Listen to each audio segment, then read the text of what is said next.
ছাত্রলীগ আজকের দেখেন আমার কষ্ট হৃদয়ের একটা ব্যথা যে আজকের আওয়ামী লীগ ছাত্রলীগ গভর্নমেন্ট ক্ষমতায় থাকা বড় ঢাকা বিশ্ববিদ্যালয়ের ফজলুল হক মুসলিম হলে চোর সন্দেহে গণপিটুনিতে এক তরুণ নিহত হয়েছেন। হত্যার আগে নিহত তরুণকে ভাত খেতে দিয়েছিল হলের শিক্ষার্থীরা। বুধবার 18 সেপ্টেম্বর ফজলুল হক মুসলিম হলে এই ঘটনা ঘটে। নিহত যুবকের নাম তোফাজ্জল। বরগুনার পাথরঘাটার কাঁঠালতলী ইউনিয়নে তার বাড়ি। তোফাজ্জল মানসিকভাবে ভারসাম্যহীন ছিলেন বলে জানা গেছে।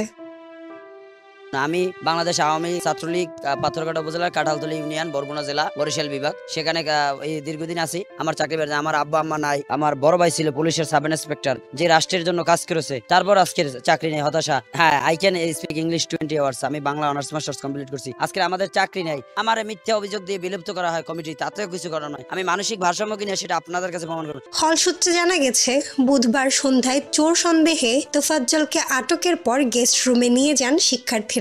সেখানে তাকে রাত 10টা পর্যন্ত দফায় দফায় মারধর করে শিক্ষার্থীরা। এক পর্যায়ে ওই যুবককে ক্যান্টিনে বসিয়ে ভাতও খাওয়ানো হয়। এরপর পুনরায় মারধর করা হয় বলে জানা গেছে। রাত 10টার দিকে হলের হাউস টিউটররা ঘটনাস্থলে গেলে রাত 12টার দিকে তাকে ঢাকা মেডিকেল কলেজ হাসপাতালে নিয়ে যায় কয়েকজন শিক্ষার্থী। পরে চিকিৎসক তাকে মৃত ঘোষণা করলে ওই শিক্ষার্থীরা সেখানে রেখেই সরে যায়।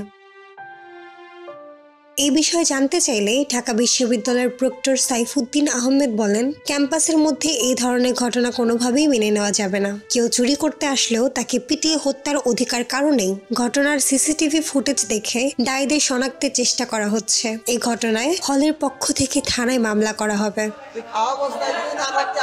মাহমুদ আঞ্জুম বৃষ্টি, নেক্সট রিপোর্ট, কথা কম।